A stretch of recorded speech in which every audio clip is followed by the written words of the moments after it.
In this video, I will show you how to register your Sam's Club credit card or Sam's Club Mastercard account for online servicing. Open up Chrome or any web browser.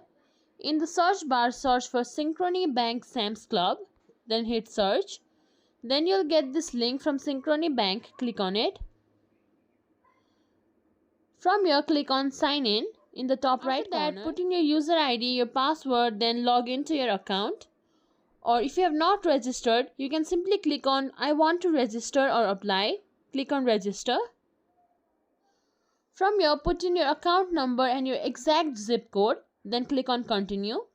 After that, create your secured username, your password, and then click on register.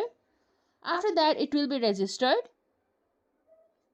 And that's it. If you think this video was helpful, please like, share, subscribe to our channel, and thank you for watching.